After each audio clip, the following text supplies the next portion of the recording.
Bien, vamos a continuar con el tema que estamos trabajando, el cual es los mexicas. En la sesión anterior ustedes estuvieron leyendo alguna información que se les envió y pues a partir de ahí conocieron cierta historia de los mexicas, la cual nos dice que los mexicas eran aztecas, se llamaban aztecas, o era la cultura azteca, y provenían de una ciudad llamada Aztlán. Y pues de ahí ellos emprendieron un viaje, ellos caminaron hacia nuevos horizontes, a buscar nuevos horizontes. Eh, al paso del tiempo, en lo que ellos fueron avanzando hacia otros territorios, se les unieron otros pueblos, otros indígenas. En realidad eran 7, para ser precisos, 7 pueblos indígenas que los siguieron. Y lo más importante es que ellos se sentían guiados por un dios, el dios de la guerra. Para los pueblos prehispánicos la guerra era lo más importante, ya que a partir de la guerra, pues ellos obtenían territorio, ellos obtenían más poder, obtenían más armas y por lo tanto pues tenían una comodidad mucho, mucho mayor. Este dios de la guerra se llamaba Huitzilopochtli, ellos así lo conocían, y pues insisto, era su dios más importante. Huitzilopochtli, cuentan algunas leyendas o a través de algunos códices o tablas que perduran de ese tiempo, les dijo que sacrificaran a los demás pueblos, ¿sale? Y él mismo les cambió el nombre de aztecas a mexicas, ¿sale? A partir de todo el trayecto que ellos seguían caminando, de los demás pueblos indígenas que lo siguieron, pues Huitzilopochtli les dio cierta orden.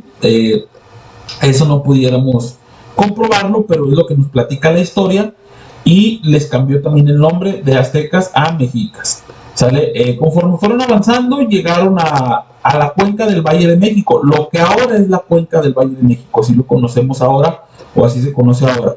Ellos pues nada más fueron avanzando y se establecieron en la cuenca alrededor de un lago, y ahí decidieron asentarse.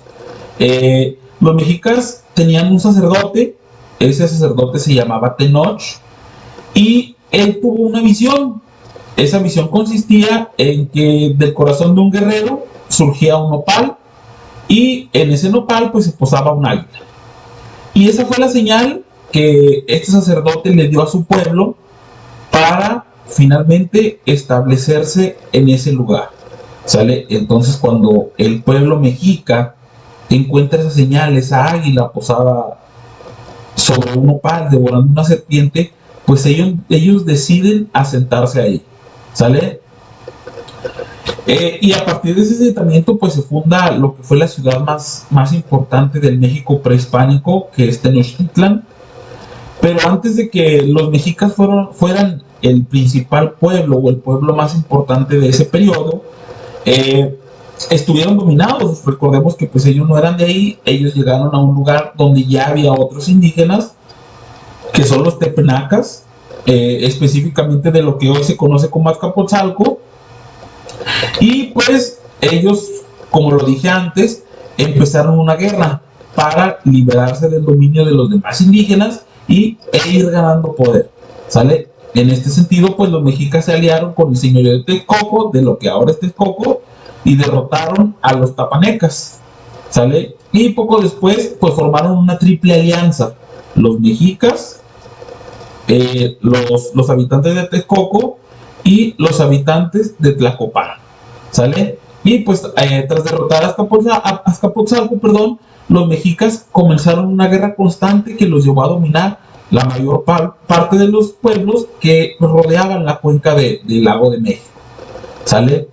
Pues a partir de ahí, esa triple alianza no solo pues organizaba incursiones militares, sino que también era un complejo organismo de orden y de progreso. O sea, era una ciudad ya organizada, era un pueblo ya organizado, y pues mientras más conseguían victorias militares, pues más control tenían, más territorios, cobraban tributos también para tener dinero, para tener bienes, y pues la sociedad mexica sufrió grandes cambios en su organización. Eran un pequeño pueblo que después se expandió hasta tener un dominio masivo del territorio. Pues estos mexicas, esta sociedad tenía una organización, como todo debe tener una organización, pues si no se sale de las manos. Eh, ellos dividían, o ellos se dividían en dos partes, los hombres y las mujeres. La jerarquía más alta o el que estaba más arriba era llamado Tlatoani y pues tenía la función de cierta manera de gobernar y realizar la guerra, ¿sale? Dirigía todas las ceremonias más importantes y eso por parte de los hombres. Por el lado de las mujeres tenían una cierta importancia. Estaba Cihuacóatl, que pues se puede traducir como mujer serpiente, y tenía la función de ser el consejero supremo de Tlatoani. Vamos a decir que era como su mano derecha, ¿sale? Era la mano derecha del jefe, esa mujer o la persona que ocupaba ese cargo. Y pues debajo de esas dos figuras, que eran de las más importantes en la organización política, estaba el Tlatocán, o también consejero supremo, ¿sale? Y pues él lo que hacía era planear la guerra, nombrar jueces, impartir justicia, y si ustedes lo piensan, pues eso era una sociedad muy organizada. Tenían leyes, si había alguien que impartía justicia es porque había leyes, tenían quien gobernara, quien tomara órdenes, tenían quien planificara guerras, lo que pudiéramos conocer ahorita como el poder ejecutivo, legislativo y judicial. Ya existía ese tipo de organización en el México prehispánico, ¿sale? Otra parte de la organización que tenían ellos era que se dividían en barrios, y esos barrios pues lo llamaban los calpulli, ¿sale? Y esos barrios pues estaban formados por varias familias, tenían un parentesco, pues lógicamente por ser familia tenían un parentesco, y tenían también un territorio propio, ¿sale? Y pues en ese territorio propio se realizaba específicamente un tipo de oficio.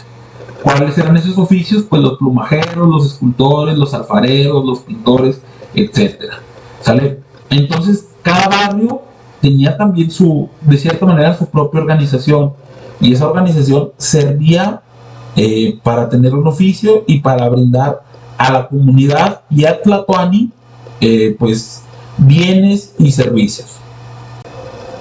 Y bueno, ¿qué es de un pueblo sin economía, sin recursos? ¿Sale? Aunque en ese tiempo no existía el dinero tal como lo conocemos ahorita, pues sí había una forma de organizarse económicamente. Los mexicas basaron su economía en la agricultura. Hay que recordar que ellos vivían en las inmediaciones de un lago, y entonces ellos encontraron una técnica para sembrar. Esa técnica se llamó chinampas. Eran como una pequeña isla rectangular con tierra, ramas y de árboles, y ahí ellos sembraban las diferentes semillas o los diferentes productos que consumían, entre los cuales pues estaba el maíz, la calabaza, el frijol, el jitomate, etcétera. Y ellos encontraron, afortunadamente y gracias a su ingenio, la forma de obtener alimentos aprovechando lo que tenían a su alrededor. También en esta parte económica de los mexicas, de esta organización que tenían, se cobraba un tributo. Ese tributo era un pago que se le daba al gobierno. Los gobiernos, pues hay que acordarnos, ya se dijo con anterioridad, el Tlatoani era quien lo dirigía. Es algo que se parece más o menos al diezmo o a los impuestos. El diezmo se le da a la iglesia, los impuestos se le dan al gobierno. Pero en ese entonces era llamado tributo, ¿sale? Ese tributo lo pagaban los habitantes de la ciudad de Tenochtitlan, y también lo pagaban los territorios que los mexicas conquistaban, ¿sale? O sea que ese impuesto, por decirlo así, ese tributo, lo pagaban los ciudadanos de esa ciudad y lo pagaban los ciudadanos de otras ciudades o de otros lugares que los mexicas estaban conquistando. Este tributo se destinaba al cuidado de los nobles, de las personas que estaban más arriba en la jerarquía, y también se distribuía entre la población en momentos de sequía.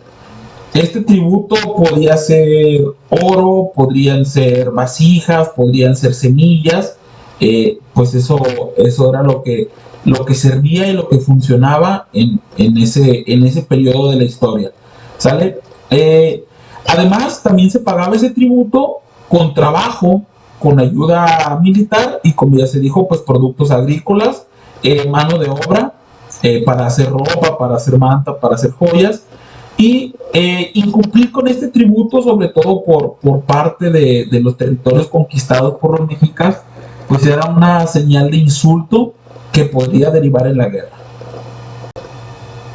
Y pues bueno, como ninguna sociedad es perfecta, la sociedad mexica, Tenochtitlan, empezó a tener varios problemas. Ellos, como se empezaron a expandir, empezaron a tener más habitantes, eh, fueron requiriendo recursos, fueron necesitando recursos. Y los recursos pues no se distribuían igual para todos. Los nobles o las personas de más arriba en la organización social pues tenían muchos privilegios, tenían muchas riquezas, y pues también había un cierto sector de la población que era muy pobre. Ellos se pueden dividir como dos grupos sociales, el grupo del Pipiltín y Macehualtín. El Pipiltín, pues dijimos, son los nobles, los de más arriba, los políticos, los militares, los jueces, y ellos podían tener todo sin pagar tributo. Como eran los de arriba, pues ellos se dedicaban a cobrar y a disfrutar de los tributos. Pero los de Macehualtín, que eran los pobres, que era un sector muy amplio, como siempre lo podemos ver ahora, eh, los pobres siempre son más que los ricos, y entonces es donde existe un problema. Ellos pues son los que se dedicaban a las labores de campo, a producir manufactura, y los que pagaban tributo. Y llega un momento en que los pobres pues no tienen la capacidad de pagar, pero sin embargo tienen la obligación. Y es donde empieza a haber problemas de desigualdad en esta sociedad mexicana. Bueno, respecto a la religión, la cultura mexica tiene, como muchas otras culturas, muchos dioses, pero entre estos dioses que tiene la cultura mexica, se rescatan los siguientes. Por ejemplo, Ometecutli y Omecíhuatl se cree que eran los dioses principales, eran los creadores del mundo y de las personas, ¿sale? Pueden ser los dioses de la fertilidad y de los alimentos, ya que es lo más importante para sobrevivir. Y pues a partir de esos dos dioses van existiendo algunos otros que son sus hijos, ¿sale? Entre los que destacan los siguientes: Tezcatlipoca y Quetzalcóatl, ¿sale? Estos dos dioses son los dioses, vamos a decir, más importantes para la cultura y para la historia. Estos dos son los más importantes, más allá de que los otros dioses, Ometecihuitl y Omecíhuatl, sean los creadores. Los más importantes son Tezcatlipoca y Quetzalcóatl, son de los que más se encuentran registros, son de los que más se habla, son las figuras más representativas, incluso en la arquitectura, ¿sale? En este sentido, Quetzalcóatl se le consideraba como el dios de los vientos, el dios de la lluvia y el creador del mundo y de la humanidad. Se le atribuía, a pesar de que era hijo de los dioses principales, pues también se le atribuía este poder. Y pues su hermano Tezcatlipoca pues era el dios de la tierra, por decirlo así. Esos dos dioses principales, o esos hijos de los creadores, pues se dividieron entre el dios del cielo y el dios de la tierra, ¿sale? Otro de los dioses principales e importantes de los mexicas, pues está Huitzilopochtli y Zipetotl, ¿sale?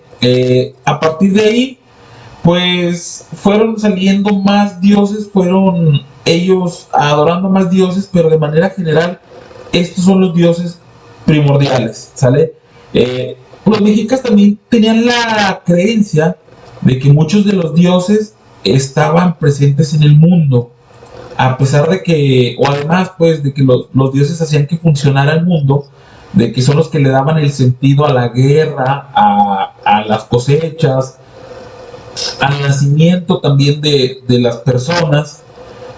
Pues ellos creían que los dioses estaban interactuando constantemente con las personas, que se manifestaban de cierta manera en la vida cotidiana. Hay que recordar que Quetzalcóatl, ellos le dieron la apariencia de una serpiente emplumada, ¿sale? Entonces lo que significa que pues ellos posiblemente le atribuyeron esa figura a ese dios.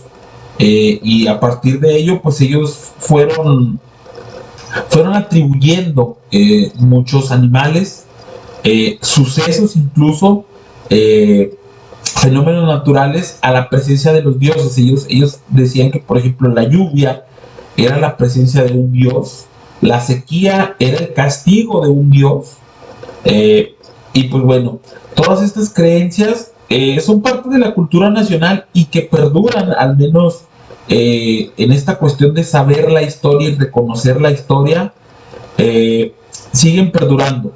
Y por ejemplo, los mexicas ofrecían su propia sangre como agradecimiento o como un tributo a los dioses, ¿sale? Incluso los aztecas consideraban el sacrificio humano como parte de ese tributo, como parte de ese agradecimiento.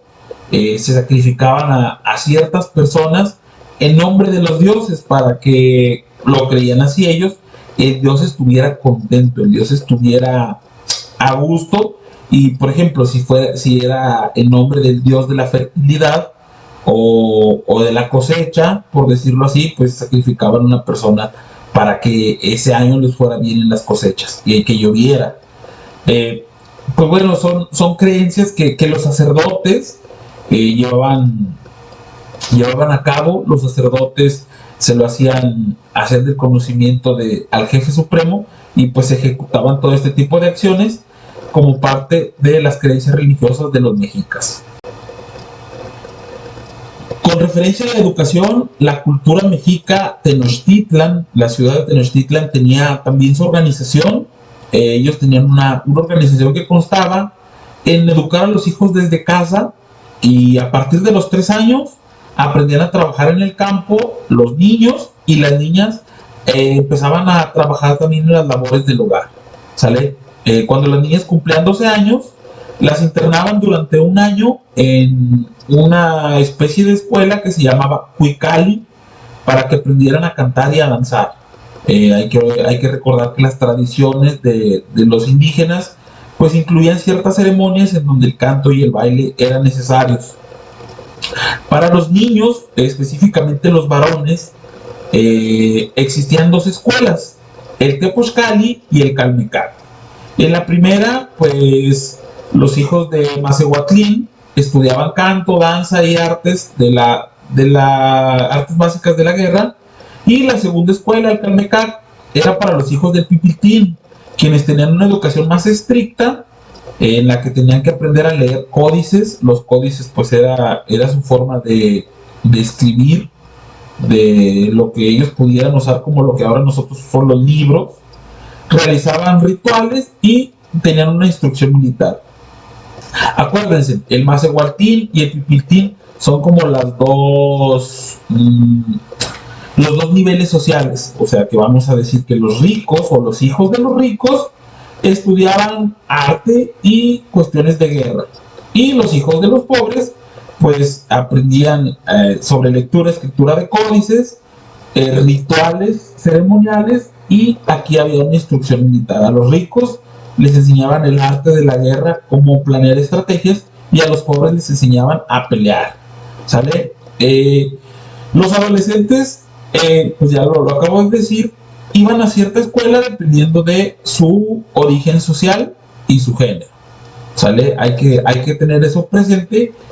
Desde los orígenes prehispánicos, pues cada género tiene su trabajo, sus cosas que hacer. Específicamente, hombres al trabajo, mujeres a la casa, ¿sale? Estas eran las principales características de la educación de los mexicas.